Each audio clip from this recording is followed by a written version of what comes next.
Hello there, my very good friends. On today's wrestling news, Big E is the WWE Champion after cashing in on Raw. Get in. I'll also tell you how Big E becoming WWE Champion was a last-minute change. And was one of Raw's other matches blighted by a botched finish? Yes. Yes. I'm Adam Wilborn.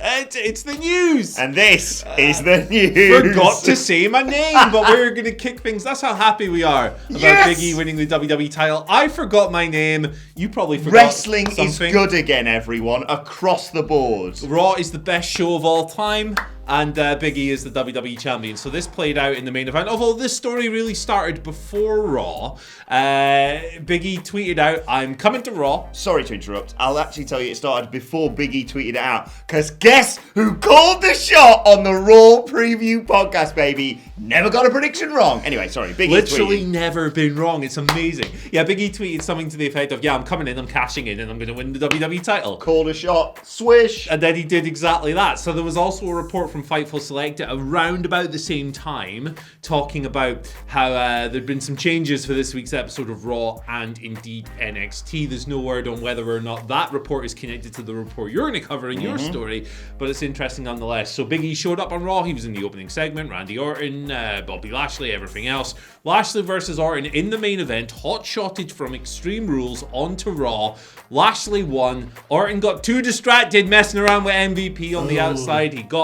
He paid for it. He paid for it. Lashley won that match, beat the guys up. Orton and Riddle after the bell, put Orton through the table, hurt his knee, the silly sausage, hurt his bloody knee. Big E took advantage of that. Chop block in the ring, survived a spear for the 2 count. That gave you a bit of drama. Big ending, 1, 2, 3. Big E's the WWE Champion. He's been in the system for 12 years. It's his first world title, if you're not including the NXT title. He's been on the main roster for 9 of those years. Jeez. It's been a long time coming. The crowd erupted.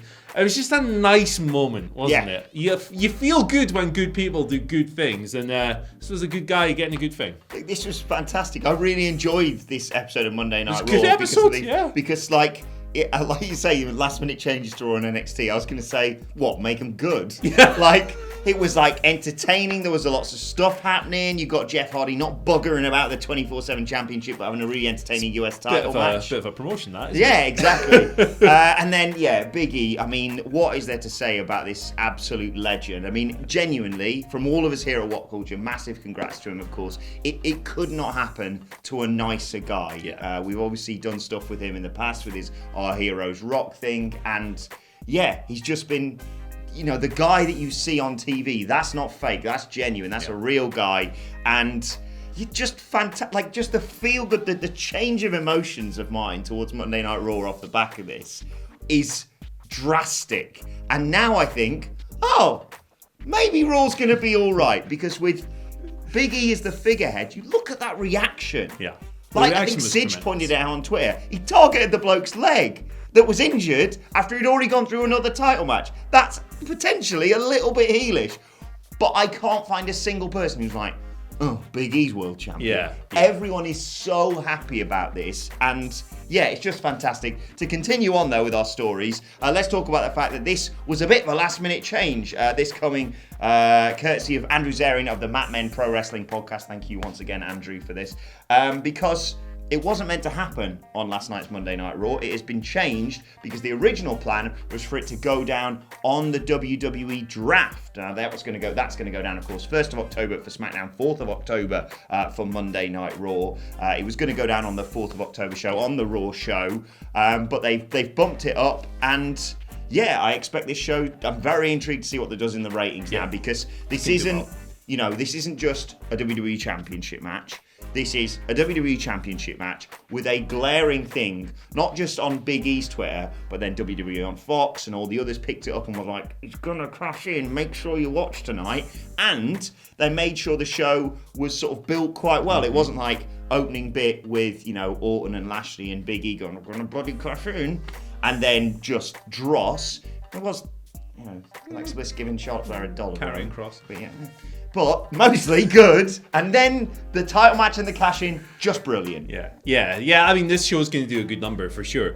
Monday Night Football's back. That's obviously a concern of theirs. But also, people are going to be mad at this, but this is almost certainly partly a reaction to AEW last week as well. Yeah. Absolutely. But we're not saying that's a bad thing. I like it when Vince panics and goes, book a bunch of stuff. Like, it's fun and it's exciting and everything else. And when you say things like this, people perceive it as a shot for some reason. It's not. It's fun. The company doesn't generally do long-term stuff particularly well. So when they have, like, a short-term success they don't like do short-term stuff. They just need pressure on them. Yeah. So when they do something like short-term like this and it's fun, you just got to you got to get into it, haven't you? It's almost like competition with the industry is really good and beneficial for talent and, shows entertainment. Yeah, having options is fun and stuff like this. And almost I can enjoy both. Anyway, sorry, I say that often. But it's good that they I like that they brought this forward a little bit because it means that the draft show in itself is a selling point. Last night they basically told you the Big E was going to win the belt. Like, before the show, right? I mean, the way it was framed and everything else. If they weren't going to do that, if they built that up, or if he tweeted that thing, and then he just lost the briefcase like Damien Sandow back in the day,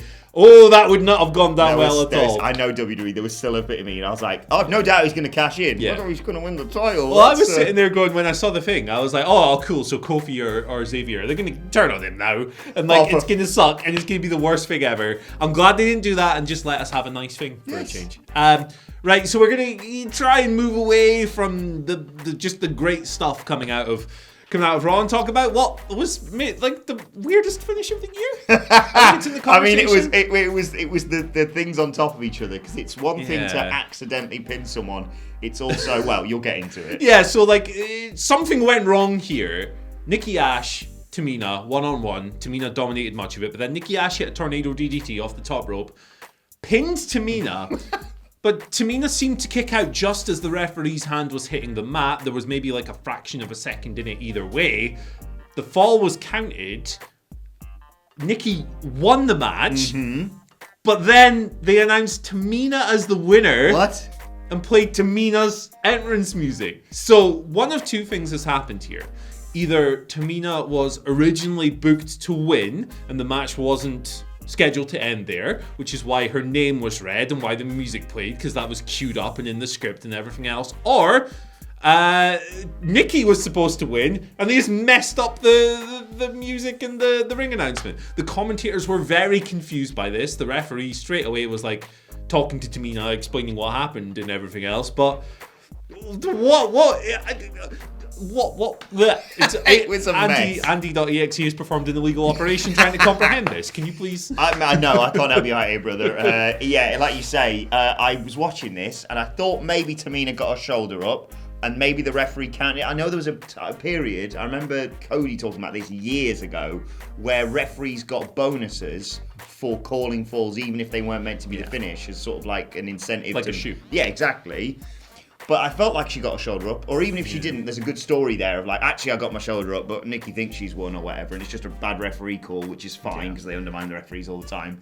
But it was the combo of that, me going, I'm not sure if that was meant to be the finish, to then the announcer going, Tamina, and I was like, well, it definitely wasn't Tamina, and then her music played. So I wasn't sure the bloke in the back went, I've no idea who won. Yeah. Bollocks. Just button. Who cares? Whatever. But yeah, an absolutely disgraceful finish to that. But funny. It was funny. Yeah, exactly. We had a good time. Exactly. So we had a good time. Right, let's move on to your Twitter questions. At WhatCulture WWE, of course, we want to get in touch with us. First question today comes from regular contributor Jake, who says, with Vince taking control of NXT, it's tonight, everybody. More on that in due course. With Vince taking control of NXT, could this be the year that the NXT roster is once again a part of Survivor Series, or with Vince in control, will NXT be as far away from Survivor Series as possible? I think with Vince's growing influence on the brand, it's less likely to be involved with Survivor Series ever again. I think increasingly that year feels like it was just a big one-off. And it was a really enjoyable thing, don't get me wrong, having NXT involved. I think it was for the benefit of the pay-per-view, and it had some really fun stuff involved there. But no, I believe that they see NXT now as pure developmental, and I don't think they want it anywhere near the main roster. No, exactly. Although, for a guy who goes, oh bloody hell, it's November, brand warfare, red and blue t-shirts. T-shirt time. If we get, as Hamlet was suggesting, Big E versus Roman Reigns, champion versus champion, and the Usos and the New Day again as tag champions. That's tidy, isn't it? Oh! As much as I don't want to take it off RK Bro, though. I feel like that's still a thing, but... Yeah, well, you know, it is still a thing, but that won't stop them. No, exactly. So. Yeah, but Bloodline versus New Day. Oh, yes, please. But I don't think NXT will be a part of it. You're right. I think that one year was like, isn't NXT great? Please go and watch it and not any AEW, basically. Yeah. And it got Simon Miller to dress like a clown for one show. So I dress like a clown every day, so right. Step your game up, Simon. Second question today comes from Eddie Zamhari, who says, with Biggie winning the WWE Championship, who is his first feud for the title? And do you think Xavier Woods will ever win the world title after Kofi and Big E? It's a boring answer, but I think Lashley will be his first feud. I think they'll run that match back. And they have a reason to, because Lashley was injured and they took advantage of it. So they can easily parlay that into Extreme Rules. And as far as Xavier Woods go, if it's the right story and if it's what people are pining for at the time and if it's going to get over, then yes, absolutely, you can build it up. But you have to build it up and you have to get it right and you have to ensure that it's the right thing for that moment, because nothing, I think, discredits a belt more than going, hey, it's your turn now. Yes. It's got to mean something. So if they can build to that, it would be a great thing to do. I'd love it. I don't think it's going to happen, if I'm perfectly honest. It's hard, isn't it? But I don't know. Maybe we could have him, considering it's happening in like, what, 2 months, a month? Be King of the Ring? Because he really wants that. Crown, and they don't really care who wins that. Yeah. Like, that could work. And yeah, absolutely. Woods. It's going to be Lashley who he fights next. Please, God, let him never fight Randy Orton. Look what he did to Kofi's title reign, and Randy's busy with all the arcade bro bollocks. Anyway, final question today comes from Mimi, who says, hi guys, I can smell a Legends night coming. Yeah, they're going to be hot shot and stuff. That's definitely going to happen. What odd couple pair of legends hanging out backstage will pop you most? Tugboat and the Shockmaster, because when have you ever seen those guys in the same room as each other? Yeah. Also, Typhoon. Yes. You've never seen those three guys in the same room at once, and I want to know why. Yeah. Do you know why? No, I'm not gonna I don't. No. I'll say Coco Beware.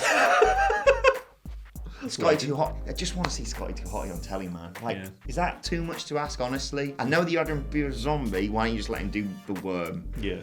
Well, the worm meets the parrot. Yeah. There you go. The early bird gets the worm. Whoa, that's a tag team, brother. Honestly, that's going to be like, oh my God, this is the biggest moment in Raw history. Let's move on to today's and finally, and a shout out to Ben at BritRest Away Day. This is awesome. There was that, you may have seen the video last night of William Regal, the legend that is William Regal, talking more about, what the plans for going forward with NXT. And he's added this. Look at it. Gordon the Gopher. Gordon the sodding gopher. Because actually, when I saw this, I thought, that's not been doctored. Yeah. He's not Gordon the Gopher with William Regal. I love William Regal. I don't want to take the piss out of him. But I also cannot wait for NXT tonight. It looks like a kid's TV. What a week this is to be a wrestling fan, man. I tell you what, folks, Curly Watts on Monday, Gordon Gopher on Tuesday, cancelled by Wednesday. Yeah, that's it. Someone else is going to do the news. There's absolutely no more arcane British TV references for you. Let us know your thoughts on that and all today's news stories in the comment section below. Don't forget to like, share, and subscribe. And subscribe to WhatCulture Wrestling on either iTunes, Spotify, wherever you get your podcasts from, for daily wrestling podcasts. Of course, myself and the Daddy Boys sitting down to discuss this epic episode of Monday Night Raw and look ahead to NXT with all the new stuff and a wedding a little bit later on today. Plus, we're going to be back later on today with an after news, and you can follow us on Twitter and let us know your Twitter questions at WhatCulture WWE. You can follow him at Andy H. Murray. The H today stands for Hade Vanson. You see him on last night's Raw? Not a comeback I expected for sure. Karrion Kross is now Hade Vanson and shout. Sean O'Hare at the same time. That is a hell of a shout. And Demolition and Quang. What have they done with him? Oh, sweet Jesus. And Shredder. Follow me on Twitter at Adam Wilborn. Follow us all at WhatCulture WWE. But for now, my thanks to Andy Murray. Thank you for joining us. Congrats to Big E. Get in, and we will see you soon.